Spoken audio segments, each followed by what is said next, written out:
मंगलवार की सुबह आंध्र प्रदेश के मारेदुमिली के घने जंगलों में पुलिस ने एक मुठभेड़ में सबसे चर्चित माओवादी नेता हिड़मा को एक मुठभेड़ में मारने का दावा किया है।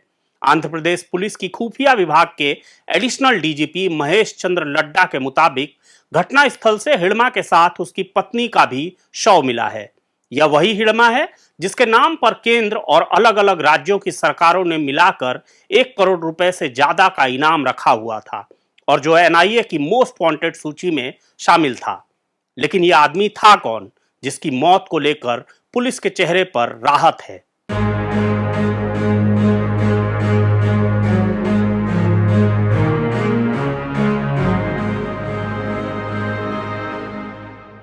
नमस्कार, खबरों की खबर में आपका स्वागत है। मैं हूं राघवेंद्र। अभी इस बात को सप्ताह भर ही हुए हैं जब छत्तीसगढ़ के गृह मंत्री विजय शर्मा ने बस्तर जाकर हिड़मा की मां से मुलाकात की और हिड़मा को आत्मसमर्पण करने के लिए अपील जारी की।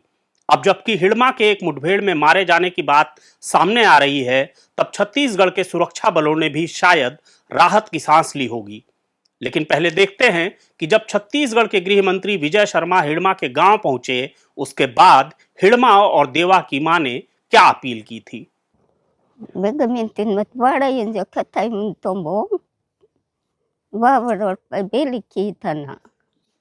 कहाँ पर हो, आ जाओ कह रही हूँ। नहीं आ रहा है तो मैं कैसे करूँ? कहीं आसपास रहने से ढूंढने भी जाती जंगल में। और क्या कहूँ बेटा, आजा।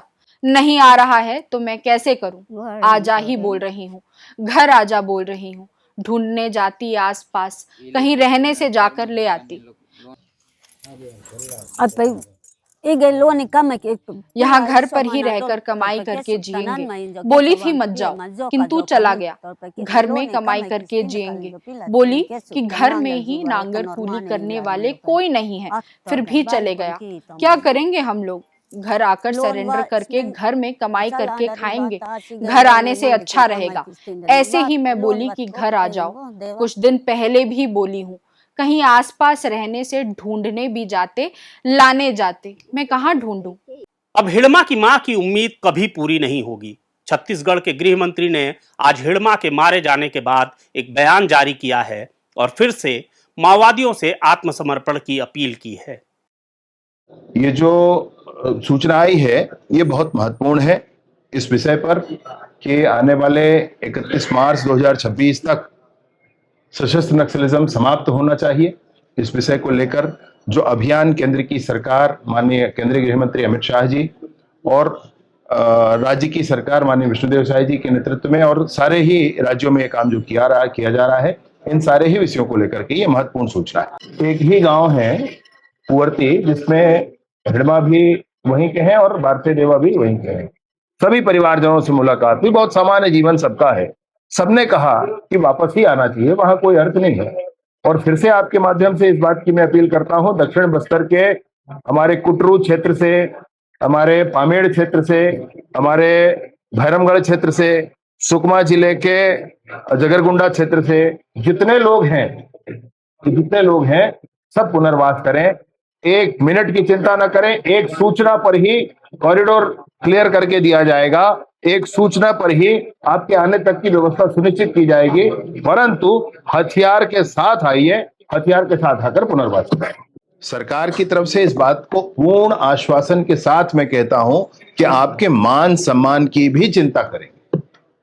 कहीं हमने नहीं कहा कि सरेंडर कर रहा है कोई, हमने नहीं कहा कि कोई, हमेशा यही कहा गया आपका पुनर्वास है, आप मुख्य धारा में लौट रहे हैं और उसके बाद आपके जीवन में स्वतंत्रता होगी। जैसा आप चाहेंगे वैसा जीवन में आगे बढ़ेंगे।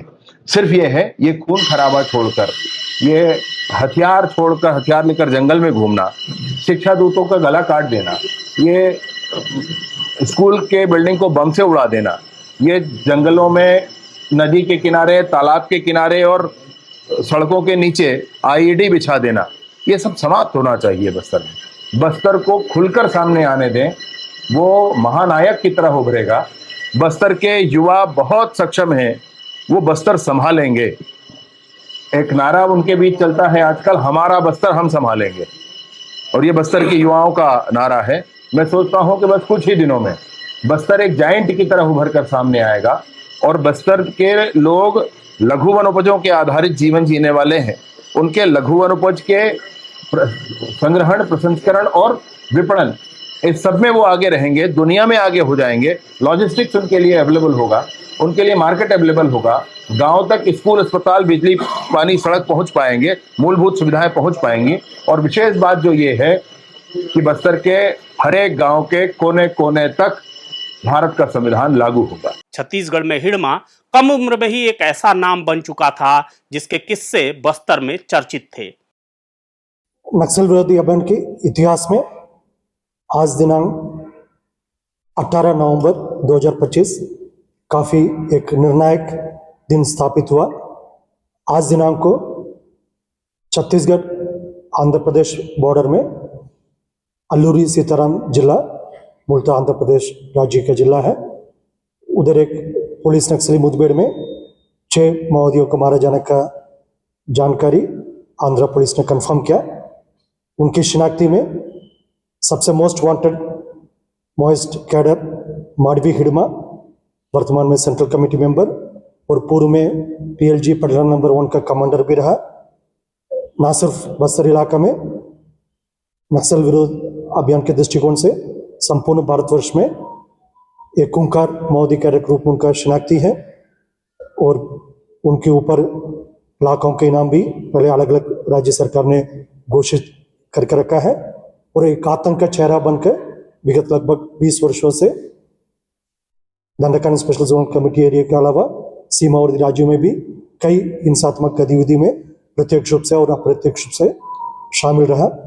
उनका डेड बॉडी आज ESR जिला में सुरक्षा बल द्वारा बरामद की गई। आज के घटनाक्रम काफी एक महत्वपूर्ण और निर्णायक घटनाक्रम के रूप में हम उसको देख रहे हैं। हिड़मा के बारे में जानने के लिए हमें उसके छोटे से गांव पुअर्ती तक जाना पड़ेगा, जहां से हिड़मा की कहानी शुरू होती है। CG खबर की टीम ने कुछ समय पहले ही हिड़मा के गांव जाकर वहां का हालचाल देखने और समझने की कोशिश की थी। हम जिस जगह पे अभी मौजूद है, यानी जो हिड़मा का गांव पुअर्ती है, इससे 5-1 किलोमीटर पहले एक टेकल गुड़ेम नामक जगह है। आजकल वहां CRPF का कैंप बन गया है। 2021 में वहां पे भी एक वारदात हुई थी, एक मुठभेड़ हुई थी, जिसमें 22 जवान पुलिस के शहीद हुए थे। बताया जाता है कि उसमें भी हिड़मा का हाथ है। इसके अलावा और बहुत सी वारदातें हैं। मेरे पीछे जो गांव देख रहे हैं आप, ये इस गांव में ये छोटे छोटे घर हैं। इन्हीं में से कोई घर बताया जा रहा है कि हिड़मा इसमें रहता था।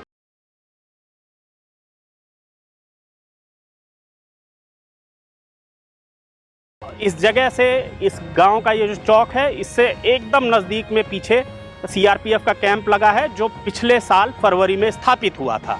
तो अब इस कैंप के लग जाने के बाद ऐसा माना एक समय में ये जगह यहाँ तक पहुँच पाना वाकई मुश्किल रहा होगा।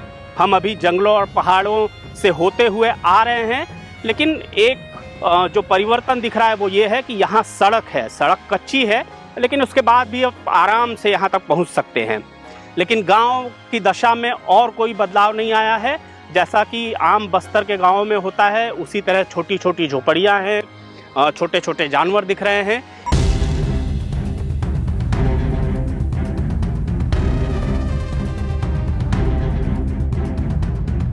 आप मेरे दोनों ओर देख सकते हैं। ये मुख्य मार्ग तो नहीं है। मुख्य मार्ग जो है यहाँ से बाईं ओर है, जो आगे एक और CRPF का कैंप है, गोलकोंडा।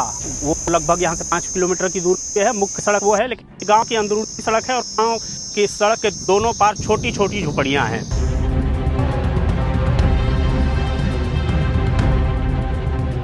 कर्रेगट्टा के पहाड़ियों में जिस कुख्यात नक्सली और उसके साथियों को 10,000 के पुलिस के जवान, सुरक्षा बल के जवान जिसको ढूंढ रहे हैं, हम उसके गांव पुअर्ती में हैं। और मैं आपको दिखाना चाहता हूं पुअर्ती में जो हिड़मा का घर बताया जा रहा है, वो ठीक मेरे पीछे ये जो उजड़ चुका है, जिसकी छत गायब है, जिसकी दीवारें टूट गई है, यही घर बताया जा रहा है कि हिड़मा यहीं रहता था। हालांकि नक्सल संगठन में आ जाने के बाद हिड़मा कब से यहाँ नहीं है ये बताने वाला भी कोई नहीं है, लेकिन ये बताते हैं लोग कि हिड़मा इसी गांव में रहकर हिड़मा ने पढ़ाई की थी और हिडमा का भाई और उसकी माँ इस गांव में रहा करते थे अभी कुछ दिनों पहले तक। हिडमा दक्षिण बस्तर के सुकमा जिले के पुअर्ती गांव का रहने वाला था। आदिवासी इलाका, घने जंगल, कच्चे घर, आसपास पुलिस से ज्यादा जंगल के रास्तों पर नजर रखने वाले लड़के, यही उसका बचपन था। गांव में माओवादियों का आना जाना लगा रहता था। घर की हालत किसी आम आदिवासी परिवार की ही तरह थी। न जमीन ठीक से कागजों में, न सुविधाएं, न स्कूल तक आसान पहुंच। उस माहौल में पला बढ़ा एक दुबला पतला सा लड़का, जिसकी उम्र 17 साल भी नहीं हुई थी, 1996-97 के आसपास माओवादी संगठन के संपर्क में आ गया। उस समय ये लड़के लड़कियां देखते क्या थे? जंगल में घूमते नक्सली जो खुद को जनता की लड़ाई लड़ने वाला बताते थे, जुल्म के खिलाफ, शोषण के खिलाफ, सरकार के खिलाफ। वे गांव में बैठक करते, गोंडी हलबी में बात करते, बड़े बड़े सपने दिखाते और साथ ही बंदूक भी दिखाते। ऐसे माहौल में हिडमा जैसा कोई भी युवा ये सोचने लगे, ये बहुत असामान्य नहीं है कि सरकार से ज्यादा जनताना सरकार ही उसकी जिंदगी बदल सकती है। धीरे धीरे वह संगठन का हिस्सा बन गया। शुरू में शायद छोटे मोटे काम, संदेश पहुंचाना, रास्ते दिखाना, सामान उठाना, लेकिन उसकी तेज समझ, जंगल की जानकारी और जोखिम उठाने की क्षमता ने उसे जल्दी ही बाकियों से अलग बना दिया। हिडमा था एक साधारण इंसान है। अपन मीडिया द्वारा अभी सरकार द्वारा उसको ज़्यादा नाम बनाया गया था। मेरे नज़र से सोचूंगा तो मेरे लिए एक सदस्य समझूं, नहीं तो कैडर का रूप से मैं मानूं, क्योंकि मैं उनको भर्ती किया था। मेरा समय उसको मैं सदस्य का रूप से ही ले लिया हूँ। जब वो पार्टी में भर्ती हुआ तो उसको कैडर का रूप से मैं मानता था। बेचारा एक अनपढ़ होके भी, एक आदिवासी होके इतना बड़ा सरकार का खिलाफ लड़के नाम कमाया। सरकार को भी बहुत तकलीफ भी दिलाया था। तो लेकिन आज का एनकाउंटर देख के मेरे को भी थोड़ा दुखी लगता है कि दुखी लगने के लिए यही कारण था कि मेरे एक सदस्य का रूप से मैं भर्ती किया हूँ। एक आदिवासी लड़का होने के नाते इतना एक नाम रोशन किया था। जो आशा किया था, आशा पूरा नहीं कर पाया था, उसका पहले से एनकाउंटर में खत्म हुआ। तक पद में गया था। अब उसका वो कार्य के अनुसार है। वो पार्टी में भी तो अलग अलग कैडर का रूप से उसका कार्य के आधार पर पद दिया जाता है। तो हम लोग भी पार्टी में गए थे, हम लोग को भी अलग अलग पोस्ट दिया जाता है। वो हम लोग से थोड़ा ज़्यादा सेंट था लड़का, पढ़े लिखे में भी है। मिलिट्री में जाने के कारण उसको ज़्यादा एजुकेशन ज़्यादा मिला, तो इसलिए वो ज़्यादा पहले नाम रोशन किया था, तो हम लोग नहीं कर पाए थे।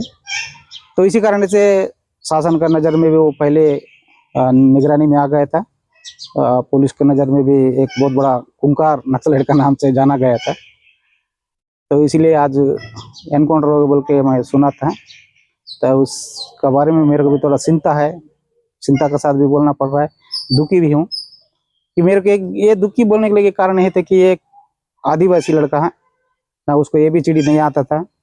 वो पार्टी को क्या विश्वास करके गया, क्या सोच के गया, क्या हासिल चाहूँगा बोल के आया था कि मैं अपने आत्मा से सोचता कि वो पार्टी को समझा कि ना समझा, तो मेरे को देख के पार्टी में गया बोल के मैं मानता हूँ कि इसलिए आज भी उसी बलबूते पर आज तक प्राण देते तक संघर्ष करते हुए खत्म हुआ था।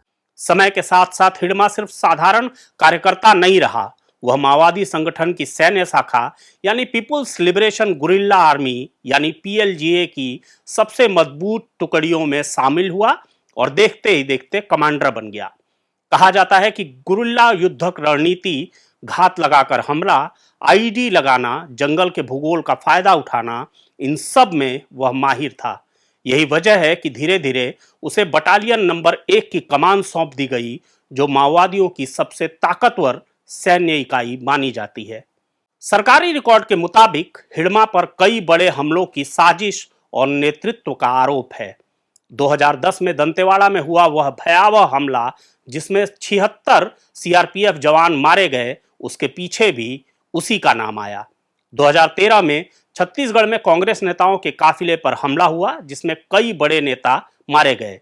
इस हमले में भी हिडमा की महत्वपूर्ण भूमिका बताई गई। 2017 और 2021 में सुरक्षा बलों पर हुए घातक हमलों में भी वह अहम चेहरा माना गया। मतलब ये कि पिछले 1.5-2 दशक में जब जब किसी बड़े नक्सली हमले की चर्चा हुई, लगभग हर बार पर्दे के पीछे से हिड़मा का नाम सामने आया। इतने बड़े हमलों के बाद वह पुलिस के लिए एक तरह से भूत जैसा बन गया था। सब उसका नाम लेते थे, उसके बारे में बातें करते थे, पर उसे पकड़ना तो दूर, उसकी ताजा फोटो तक मिलना मुश्किल था। जंगल उसका घर था, पगडंडियां उसकी गली थी और स्थानीय बोली उसकी ताकत। वह कभी हिड़मा होता, कभी हिदमालू, कभी संतोष। ऐसे कई नामों और पहचान के बीच उसने खुद को ऐसे छुपा कर रखा था कि सुरक्षा एजेंसियों के तमाम नेटवर्क के बावजूद वह सालों तक पकड़ से बाहर रहा। लेकिन हर कहानी की तरह इस कहानी में भी दो चेहरे हैं। एक चेहरा वो है जो पुलिस की फाइल में दिखता है, मोस्ट वांटेड आतंकवादी, इनामी नक्सली, खूंखार कमांडर।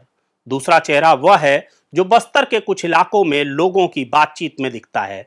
वही हिड़मा जिसके बारे में कुछ लोग कहते हैं कि उसने जन अदालत लगाकर किसी ठेकेदार की मनमानी रोकी, किसी अफसर को लौटाकर भेज दिया, किसी आदिवासी के हक की बात की, सड़क या तालाब के लिए आवाज उठाई। सच क्या है? सच दोनों के बीच कहीं है। जो व्यक्ति इतने वर्षों तक बंदूक के बल पर एक इलाके पर राज करता है, वह जरूर हिंसा और दहशत का भी चेहरा होता है, लेकिन साथ ही स्थानीय लोगों के मसले पर बोलने की वजह से उसकी लोकप्रियता बनी थी। कह सकते हैं कि एक तरह की लोकल वैधता के सहारे ही वह इतने सालों तक पुलिस की पकड़ से बचा रहा। हालांकि यह भी उतना ही सच है कि उसकी रणनीतियों की कीमत आम लोग और जवान दोनों ने जिंदगी देकर चुकाई। किसी एम्बुश में मारे गए जवान के घर वालों की नजर से देखें तो हिड़मा सिर्फ और सिर्फ एक हत्यारा है। किसी गांव वाले की नजर से देखें जिसे पुलिस नक्सल के बीच फंसकर दो तरफ से शक की निगाह मिली, तो वह हिड़मा को कभी कभी रक्षक तो कभी मुसीबत, दोनों रूपों में देखता होगा। हिड़मा ने करीब 3 दशक जंगल में ही बिताए। लगातार फरारी, लगातार साजिशें, सुरक्षा बलों की घेराबंदी से बचना, नए नए लड़कों को ट्रेनिंग देना, मीटिंग करना। उसकी जिंदगी सामान्य नहीं थी, न परिवार का स्थिर जीवन, न रोजमर्रा की सामान्य खुशियां, लेकिन उसके लिए लड़ाई ही जिंदगी बन चुकी थी। आज की मुठभेड़ ने इस लड़ाई का एक चैप्टर बंद कर दिया है। अब सवाल यह है कि हिड़मा की इस कहानी से सबक क्या निकलेगा। अगर राज्य और समाज सिर्फ यह समझे कि एक बड़ा नक्सली मारा गया, काम खत्म, तो शायद यह अधूरी समझ होगी, क्योंकि हिड़मा अपने आप में कारण नहीं था, वह एक नतीजा था।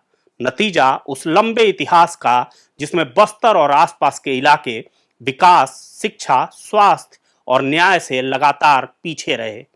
हिड़मा की पृष्ठभूमि हमें याद दिलाती है कि किसी भी माओवादी नेता की कहानी असल में उन सैकड़ों गांवों की कहानी है जो सालों तक नक्शे पर तो भारत के हिस्से रहे, लेकिन शासन और सुविधाओं के मामले में मानो किसी और देश के। हालांकि यह सब कहते बताते हुए भी हम यह साफ करना चाहते हैं कि लोकतंत्र की गड़बड़ियों के नाम पर किसी भी हिंसा को किसी भी परिस्थिति में स्वीकार नहीं किया जा सकता। हिंसा का रास्ता कहीं नहीं ले जाता, उसका हश्र वही होता है जो हिड़मा का हुआ। आज मारवी हिड़मा नहीं रहा, उसके साथ उसकी पत्नी भी इस मुठभेड़ में मारी गई। जंगल में कुछ दिनों तक उस जगह की चर्चा होगी जहां उसके मुठभेड़ में मारे जाने का दावा किया जा रहा है। पुलिस के रिकॉर्ड में एक बड़ा नाम क्रॉस हो जाएगा। अखबारों में, चैनलों पर इस ऑपरेशन की डिटेल्स आएंगी, बयान आएंगे, बधाइयां मिलेंगी, लेकिन असली परीक्षा अब शुरू होती है। क्या पुअर्ती जैसे गांवों के बच्चे अब किताबें और कॉपियां लेकर स्कूल जा पाएंगे? क्या पुअर्ती में बुनियादी सुविधाएं बहाल हो पाएंगी? सवाल कई हैं और इनका जवाब तो सरकार के हिस्से ही है। खबरों की खबर में फिर किसी खबर पर होगी बात। इस तरह की खबरों को देखने के लिए आप हमारे चैनल को लाइक, शेयर और सब्सक्राइब जरूर करें। हमेशा की तरह हमें अपनी खबरों पर आपके कमेंट्स का भी इंतजार रहता है। नमस्कार।